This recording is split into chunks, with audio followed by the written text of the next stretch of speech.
This is the homework video for Tuesday, 2/22/17. Remember to show work. Remember that tomorrow you have a take-home quiz, so really try and make sure you're understanding what we're doing with solving these multi-step equations.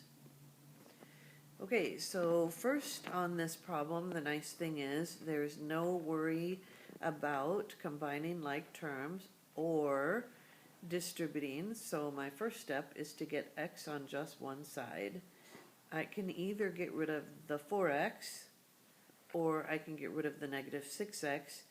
I always get rid of the smaller x, so negative 6x is smaller than 4x, so I'm going to choose to focus on this.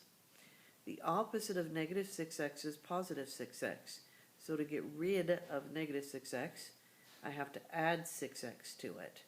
And if I add 6x on the left side of the equal sign, then I have to come over here to the right side and also add 6x. Negative 6x and 6x is 0, so all that's left over here is negative 7. Here 4x plus 6x equals 10x, and then I have to remember to drop my negative 2.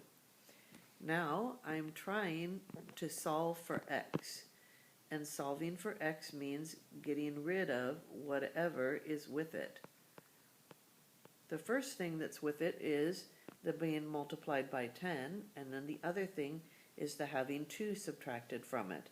Always get rid of addition and subtraction first. The opposite of subtracting 2 is to add 2, so I'll get rid of negative 2 by adding 2. And if I add 2 here, I have to add 2 here. On this side, negative 2 plus 2 is nothing. And so all that's left over here is 10x. On this side, negative 7 plus 2 is negative 5. Now I have to solve the equation negative 5 equals 10x. The opposite of 10 times x is to divide by 10.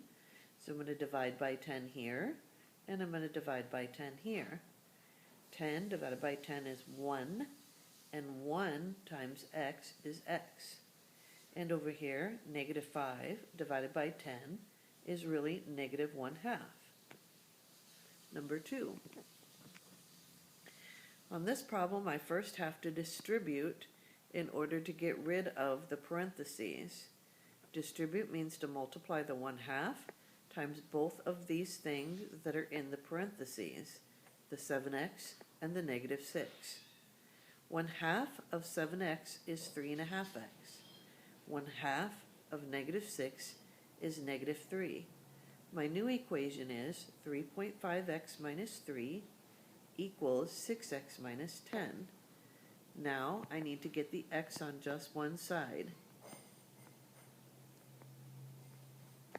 I can get rid of either x, but I always like to get rid of the smaller x. And of the 6x and the 3.5x, this is the smaller x. So the opposite of positive 3.5x is negative 3.5x. So I'm subtracting 3.5x here, and I have to repeat that over here to keep it balanced. 3.5x minus 3.5x is nothing, so all that's left on this side is my negative 3, and I drop it down. 6 minus 3.5x is 2.5x, and bring down that negative 10. Now I'm trying to get the x by itself. I'm solving for x, and I hope you remember that you always get rid of addition and subtraction first. The opposite of negative 10 is to add 10, adding 10 to both sides. Negative 10 plus positive 10 is nothing. All that is left on this side is the 2.5x. Over here, negative 10 plus 7, negative 3 plus 10 is positive 7. Now I'm solving 7 equals 2.5x. Now I have to get rid of this x being multiplied by 2.5, and the opposite of multiplying by 2.5 is divide by 2.5. So on both sides, I'm dividing by 2.5. 2.5 divided by 2.5 is 1. 1 times x is x. Over here, 7 divided by 2.5 is 2.8. And we're done. Have a great night.